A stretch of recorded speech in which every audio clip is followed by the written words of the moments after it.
will be speaking. Her speech is entitled, From the Mouths of Babes. Speaking from the mouths of babes, please welcome Pascale Kavanagh.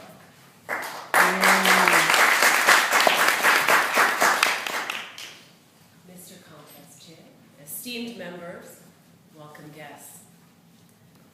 Life can be very, very funny. One of my favorite sayings is comedy equals tragedy plus time. Somehow, the act of looking back can imbue the most harrowing situation with a sense of hilarity. As a mother, I know this to be true. I have to admit that I took parenting way too seriously in the beginning. I devoured books and books. I studied experts. I gave myself a veritable PhD in parenting, in child psychology and human development, everything from lactation to higher education. I was going to nail this. But as we know, who have children, they've got their own ways of teaching us what we need to know.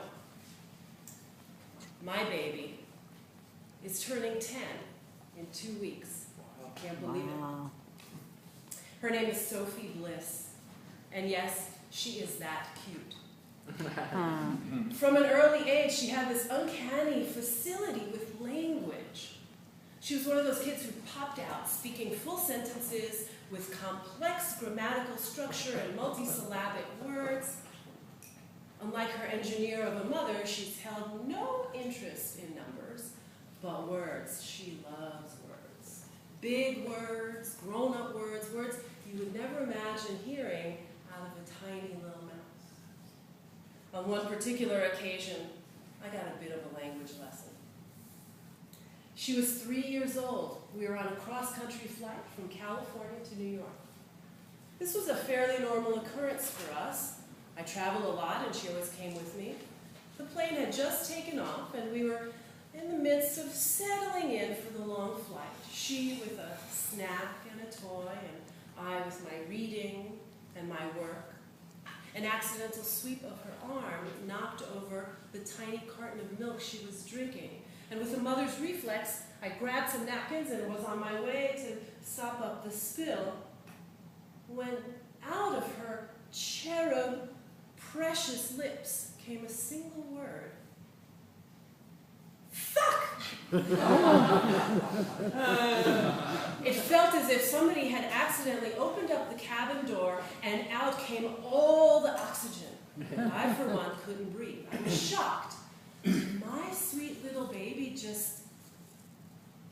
No.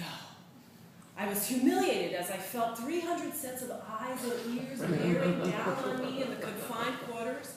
My mind is spinning. I'm flipping through the thousands of pages I had studied, all the experts I had followed. There got to be an answer in here somewhere of what to do. Yes, I was going to figure it out.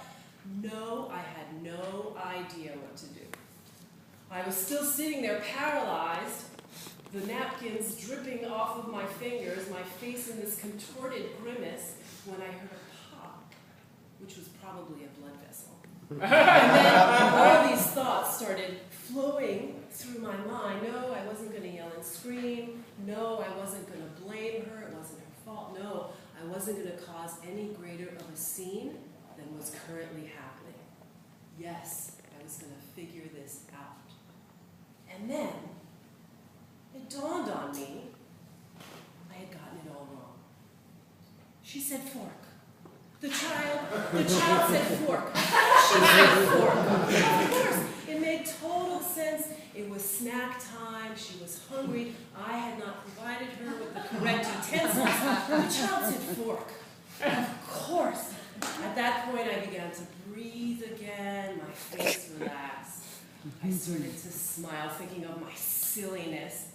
Our eyes met.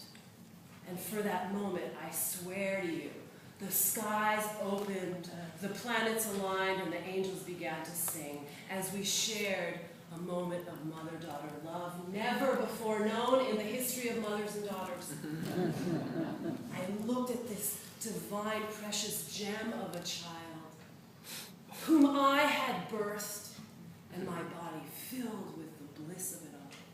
I couldn't imagine that I was so lucky to be her mother. This miracle of a child, and I the mother of a miracle child.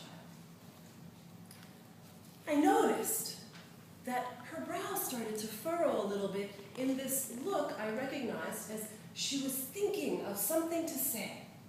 She had something to say. Oh, and she was thinking of the perfect word. I sat there expectant of just the little wisdom bomb that would be offered to us in the universe from her gracious berry lips. And I watched her lovingly as she found the perfect word. And then out of her tiny, delicate, gracious lips came again a single word. Shit! I learned a lot that day. I learned that parenting is not a brain game. It's a full contact sport, and I needed to get in much better shape.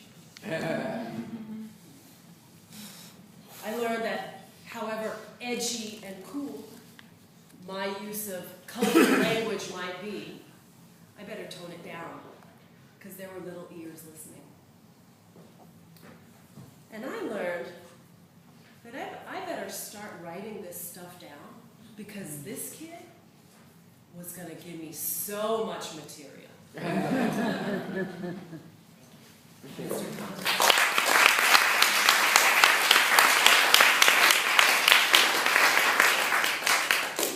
Thank you, Pascale.